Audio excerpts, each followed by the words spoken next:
Hey everyone, welcome back to the channel. Today's story feels almost unreal, but it's dominating conversations around the world. Two of the most controversial and powerful figures of modern politics, Donald Trump and Ibrahim Traoré, crossing paths in a courtroom and clashing in front of cameras and diplomats. To understand why this happened, we need to go back and look at who these two men are, what they represent, and why this encounter was so explosive. Donald Trump needs no introduction. A billionaire businessman who became the 45th President of the United States, known for his boldness, unpredictability, and refusal to back down. He's faced countless legal challenges, political enemies, and media storms. But through it all, he's maintained one thing. He never shows weakness. At least, not until now.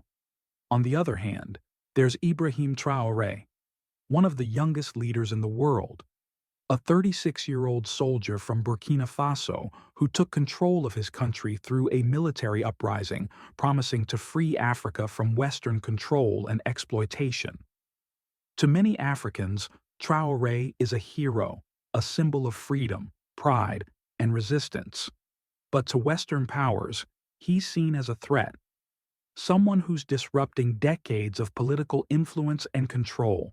So when these two men met, it wasn't just a courtroom confrontation. It was the collision of two worlds, the old order and the new resistance. According to reports, the courtroom was filled with tension even before the session began. Trump's team was there for a legal dispute involving international trade policies, and Traoré had been invited to speak on behalf of several African countries, nations demanding economic independence. The moment Trump entered, the air shifted, cameras clicked, whispers filled the room, and everyone knew something historic was about to happen. At first, everything seemed civil. Trump was calm, confident, even smiling for the cameras. Traoré sat upright, quiet but firm, his military-style composure unshaken. But then, things began to heat up. When the discussion turned to Africa's growing independence from Western influence, Trump made a remark that many considered disrespectful. He reportedly said something along the lines of, "Without Western help, Africa wouldn't survive."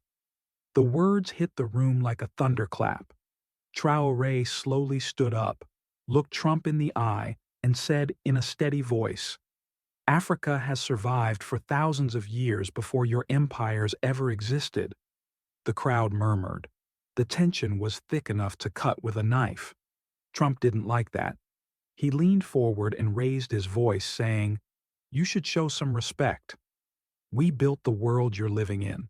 Traoré replied, "No, you built your world by taking from ours." Gasps filled the courtroom. The guards took a step closer, and that's when it happened. Trump suddenly stood up, slammed his hand on the table, and pointed directly at Traoré. "You think you can lecture me?" he shouted.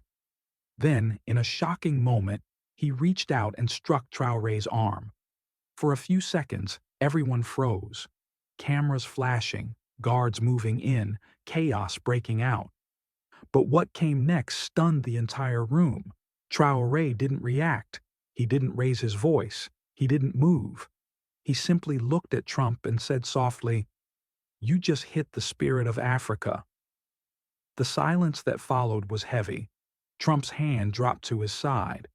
His face changed. The anger disappeared, replaced by something else. Shock, guilt, maybe realization. He slowly sat back down, breathing heavily. Then, witnesses say, he covered his face with his hands and began to cry. People couldn't believe what they were seeing. Donald Trump, the man famous for his confidence, his power, his dominance, sitting quietly, his shoulders shaking. No one said a word. Even Traoré just stood there, calm, collected, almost sorrowful. After a moment, he said, "Sometimes power is not about control. It's about respect." Then he turned and walked out of the courtroom. The news spread within minutes. Clips and quotes flooded social media. Trump hit Traoré. Trump cried. Traoré silenced the West with one sentence. People around the world were divided. Some called it fake news, a media exaggeration. Others believed it was real. A symbolic moment showing the world's changing balance of power. Political analysts jumped in, calling it a historic encounter. Some said it represented the collapse of old Western dominance. Others saw it as a public relations trap, a setup meant to make Trump look weak. But for many Africans, it was a victory, not just for Traoré, but for every nation that has ever stood up to global powers and refused to bow. In the days that followed, something interesting happened. Trump didn't deny the incident. In fact, at a press briefing, when asked if he regretted what happened, he simply said, "Sometimes you meet someone who makes you think." Those words left people wondering, had Traoré actually changed Trump's